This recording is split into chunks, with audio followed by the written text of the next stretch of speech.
Chapter 12. The Old Briar Patch Has a New Tenant. Danny Meadow Mouse slowly opened his eyes and then closed them again quickly, as if afraid to look around. He could hear someone talking. It was a pleasant voice, not at all like the terrible noise of Hooty the Owl, which was the very last thing that Danny Meadow Mouse could remember. Danny lay still a minute and listened.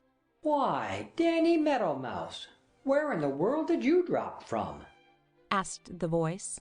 It sounded like, why, very much like Peter Rabbit speaking.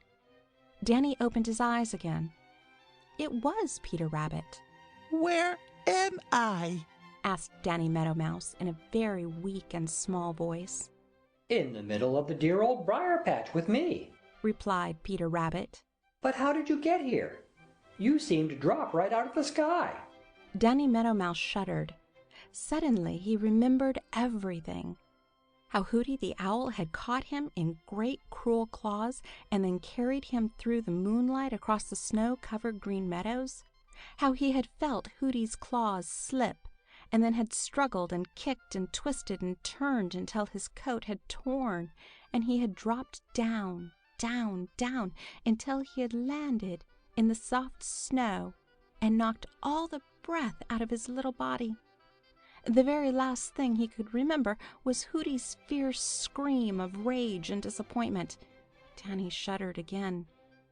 Then a new thought came to him. He must get out of sight. Hooty might catch him again. Danny tried to scramble to his feet. "Ouch! Oh!" groaned Danny and lay still again. "There, there. Keep still, Danny Meadow Mouse. There's nothing to be afraid of here," said Peter Rabbit gently. His big eyes filled with tears as he looked at Danny Meadow Mouse, for Danny was all torn and hurt by the cruel claws of Hooty the Owl, and you know Peter has a very tender heart.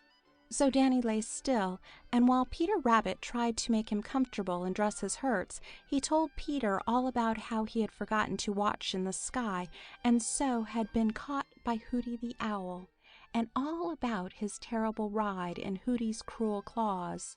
"Oh dear, whatever shall I do now?" he ended.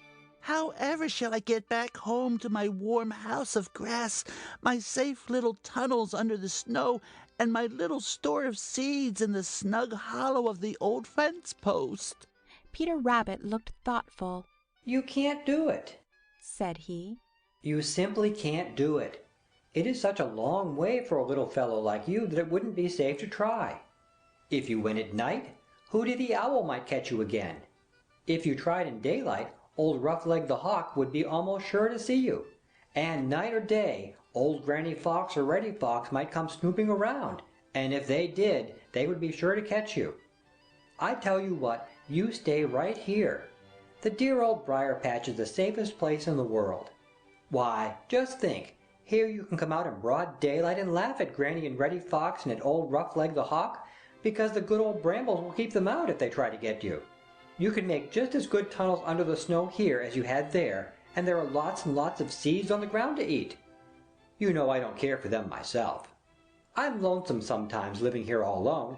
You stay here, and we'll have the old briar patch to ourselves." Danny Meadow Mouse looked at Peter gratefully.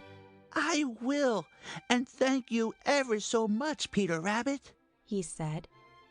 And this is how the dear old briar patch happened to have another tenant.